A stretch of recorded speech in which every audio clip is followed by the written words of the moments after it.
Hey, what's going on? Welcome to Raven's Arcana. Thanks for being along for the ride. I'm Raven, and I wanted to talk a little bit about the seven Hermetic Principles and their practical applications. So, there's going to be metaphysical aspects of each one of these seven principles. However, I just wanted to briefly explain and kind of define what that meant and how they can be applied to everyday life. So, we'll use the whiteboard here. So we have our seven Hermetic Principles. And this is for self-mastery. This is to master the self, to address life, to address any kind of information and situation, and do that productively. Now, your first of the seven Hermetic Principles is going to be mentalism. We're going to have correspondence, or the law of correspondences. You're going to have vibration. You're going to have polarity. You're going to have rhythm, cause and effect, and gender. So mentalism is how it sounds. This is a mind game. Now, we're not, in this instance, talking about mental telepathy. We're not talking about mind control. However, we are talking about controlling one's own mind. So that mental game or mentalism for the person is going to be creating your own reality based on your perceptions. So based on your experiences, based on your own thoughts, based on your environment, you actually do create your own reality. And to be consciously aware of that means that your perception creating that reality can be good or bad based on some of the other aspects in these principles. For example, a blind man will create a completely different reality than someone that has complete and total control of their vision. Someone that is deaf will not have the same kind of perception of reality, or they're going to have a different reality than someone who can hear. Someone that can hear music, someone that can see things, hear the birds. It's going to be completely different. Now, going into the second principle, we're going to talk about correspondences. And correspondences is traditionally defined as above, so below, or as within, so without. And what does that mean? As a practical application, that means you can look to the external, to the universe, to your world to find answers for yourself. That means things that happen inside of you also happen inside of other people, also happen in the environment. Everything is duplicated. For example, the Fibonacci scale. That spiral you see in snails, that spiral you see in the ear.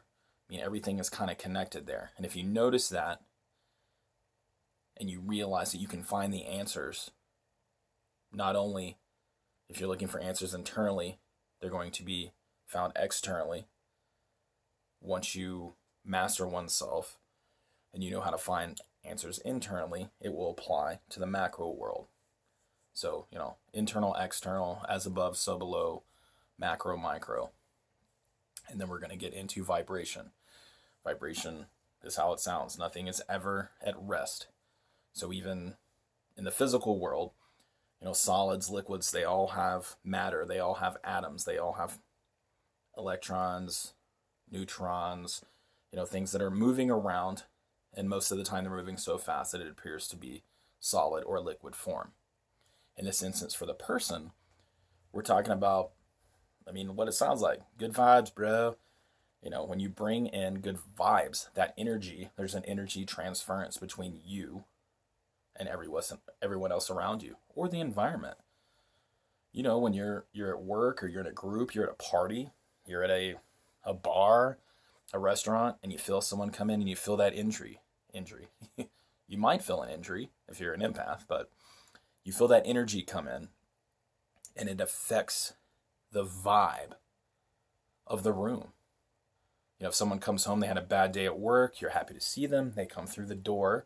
I'm guilty of this sometimes.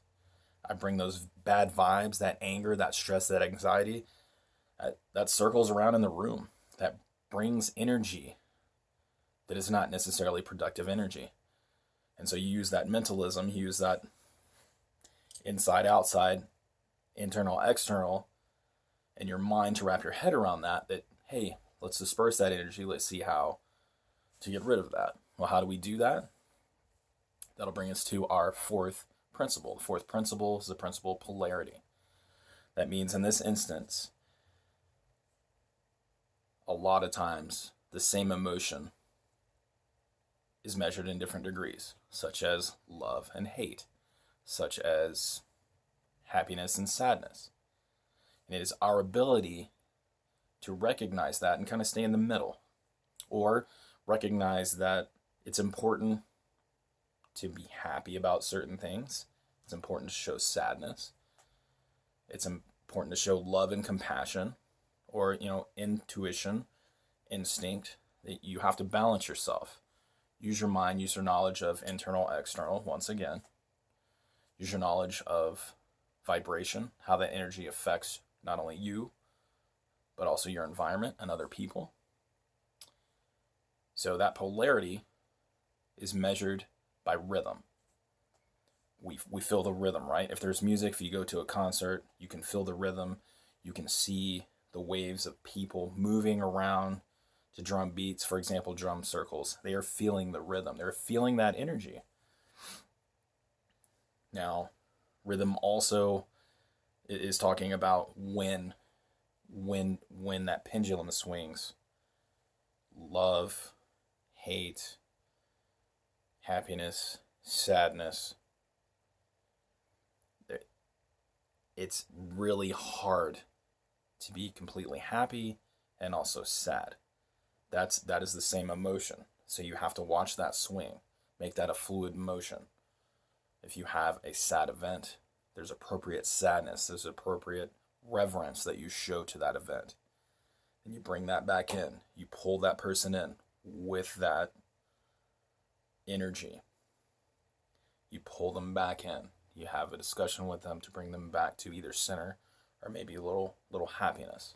So that's what rhythm is. It's feeling the rhythm and knowing mentally how to manage that. Then we're going to get into, so it's going to be our sixth principle. Our sixth principle is cause and effect. Cause and effect means for every action, there's a reaction. They cannot exist one without the other. Cause and effect, action, reaction.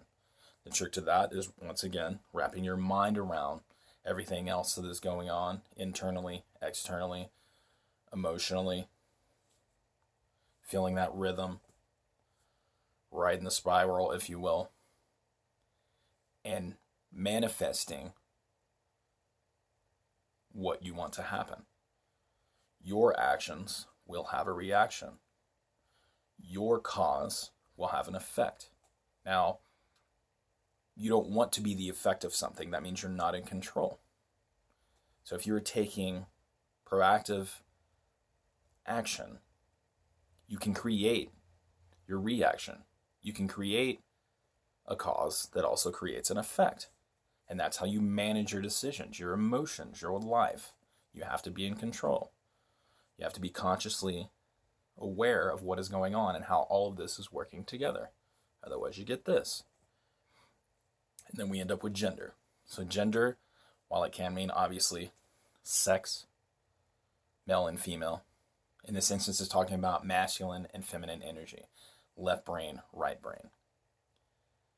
Your creative side, an emotional side, a nurturing side, or your take action side, your instinctual side, your, go out and take what's mine. Both of those are equally important, but it's also important to balance, right? It's important to balance. So you can see that pendulum swing with emotions, with actions and reactions. Feel that vibration. Feel the rhythm. Use your mind to stay in control.